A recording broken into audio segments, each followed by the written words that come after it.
Hello, this is Earl Nightingale, and this recording, The Magic Word, is the first of 12 you'll receive in this series titled How You Can Lead the Field in the Modern World.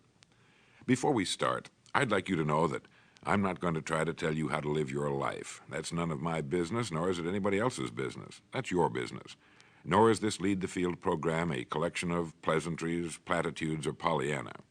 It is a summation of more than 20 years of research on one subject, and that is, why do some people do so well in life, while so many more do not?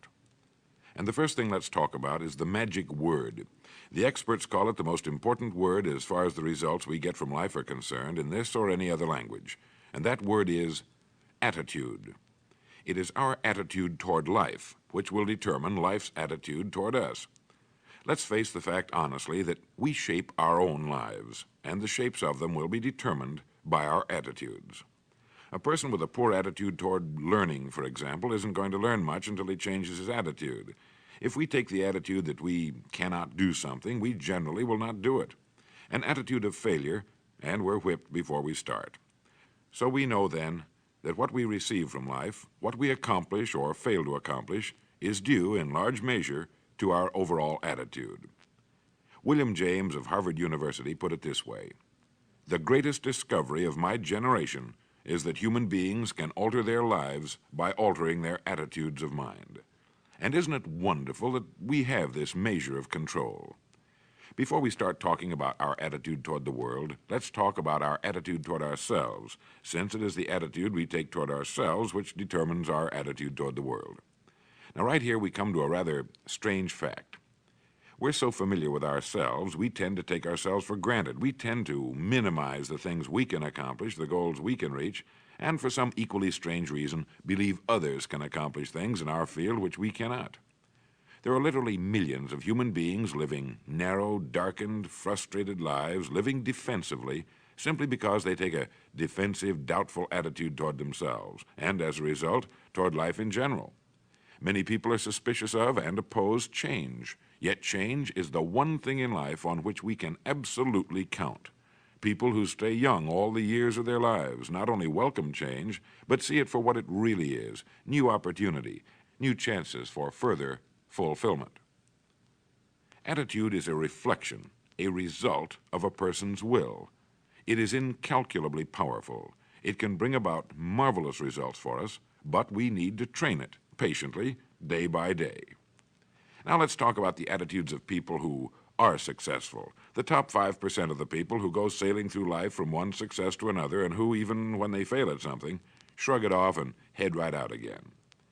No matter who the person is or what he does, men and women in sales, business executives, people in all the professions, wives and mothers, students, top people in the armed forces, public servants, men and women in the service of religion, working men and women in all fields of endeavor, wherever you find a person doing an outstanding job and getting outstanding results, you will find a person with the right kind of attitude. These people take the attitude toward themselves that they can accomplish what they set out to accomplish, that there's no good reason on earth why they can't be competent, successful. They have a healthy attitude toward themselves and, as a result, toward life and the things they want to accomplish. And because of this, they achieve some remarkable things, and they come to be called successful, outstanding, brilliant, lucky, and a lot of other things. They're quite frequently no more brilliant or outstanding than the majority of the people by whom they're surrounded. But they did develop the right attitude, and they found their accomplishments not too difficult, and many times surprisingly easy, simply because it seems that so few are really trying, really believe in themselves. Successful people come in all shapes and sizes and in widely varying degrees of intelligence, background, and so on. But they all have one thing in common. They expect more good out of life than bad. They expect to succeed more than they fail. If you want something worthwhile, take the attitude that there are a lot more reasons why you can have it than there are that you cannot, and set out to earn it. Go after it, work at it, ask for it, and 9 times out of 10, you'll get it.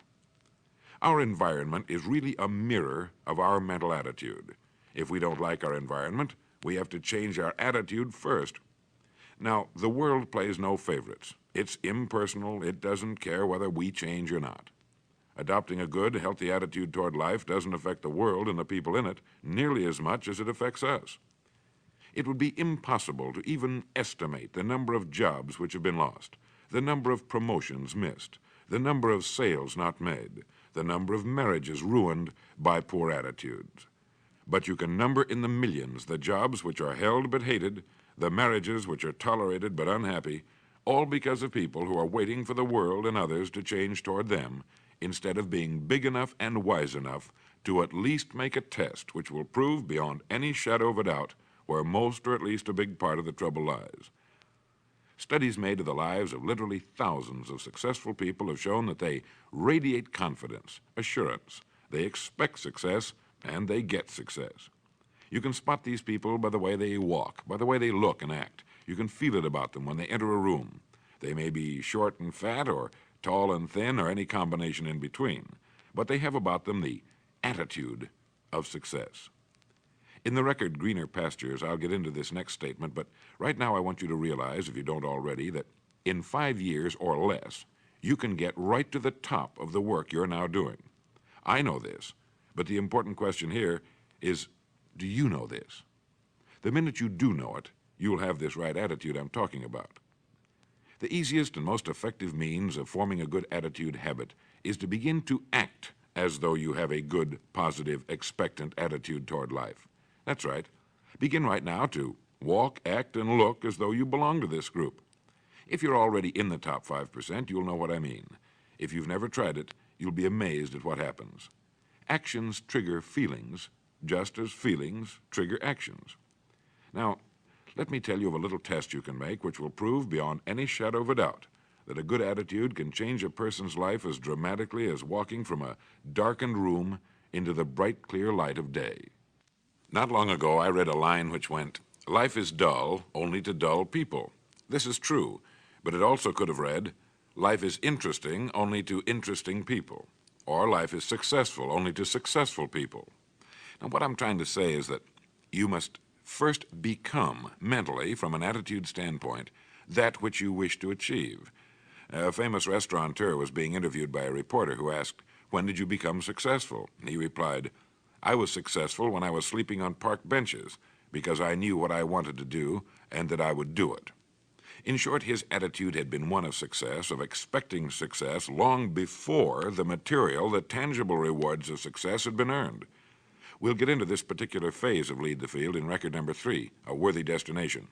But for now, remember that a person must act, look, and because of these things, feel successful before the success he seeks can come.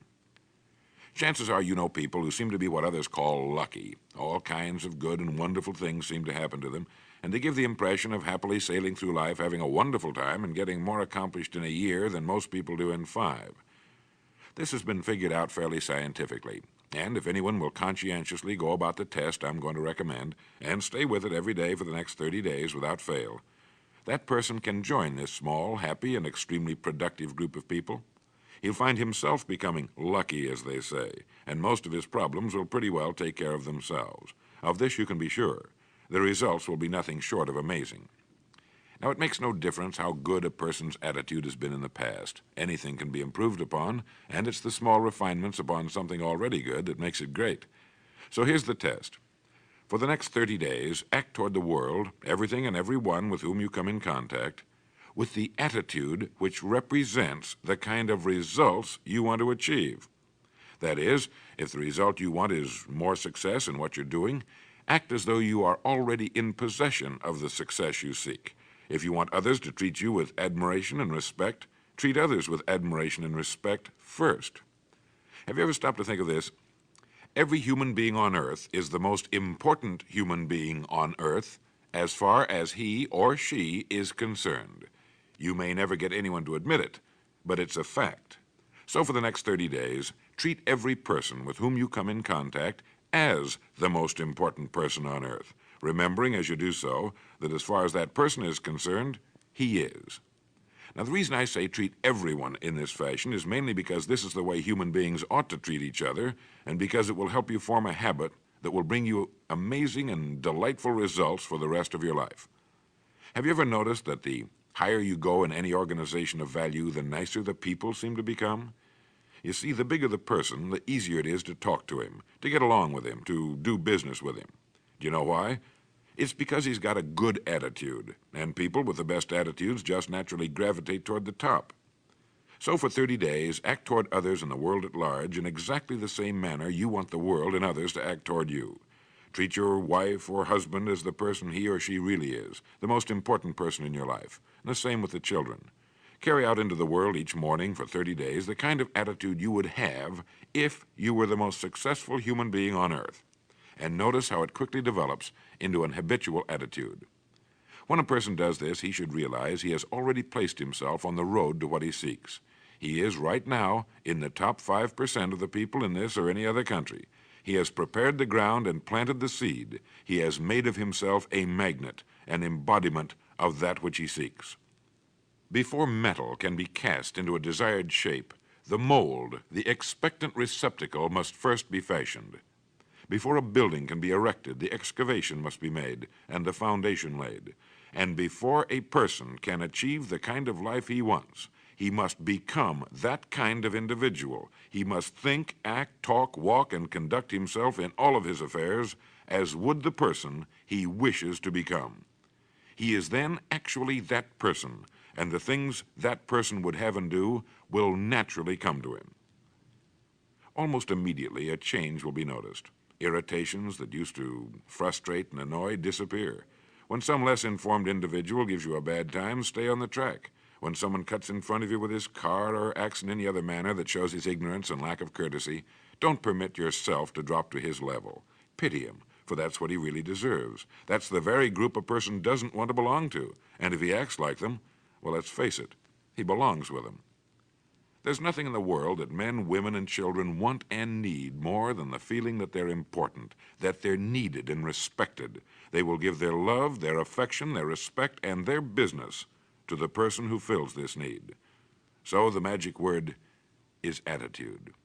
And in summing up, a few points to keep in mind. 1, it is our attitude at the beginning of a task which, more than anything else, will affect its successful outcome. 2, it is our attitude toward life which determines life's attitude toward us. 3, we are interdependent. It is impossible to succeed without others, and it is our attitude toward others which will determine their attitude toward us. 4, before a person can achieve the kind of life he wants, he must become that kind of individual. He must think, act, talk, walk, and conduct himself in all of his affairs as would the person he wishes to become. 5, the higher you go in any organization of value, the better will be the attitude you'll find. 6, your mind can hold only one thought at a time, and since there's nothing at all to be gained by being negative, be positive. 7, the deepest craving of human beings is to be needed, to feel important, to be appreciated. Give it to them, and they'll return it to you. 8, look for the best in new ideas. As someone said, I've never met a person I couldn't learn something from. 9, don't waste valuable time broadcasting personal problems. It probably won't help you. It cannot help others. 10, don't talk about your health unless it's good. 11, radiate the attitude of well-being, of confidence, of a person who knows where he's going. This will inspire those around you, and you'll find good things will begin happening to you. And 12, lastly, for the next 30 days, treat everyone with whom you come in contact as the most important person on earth. If you'll do this for 30 days, you'll do it for the rest of your life. In the next recording, I'll talk to you about greener pastures. But now, in closing, remember the words of Walter Dill Scott of Northwestern University. Success or failure in any undertaking is caused more by the mental attitude even than by mental capacities. Thank you.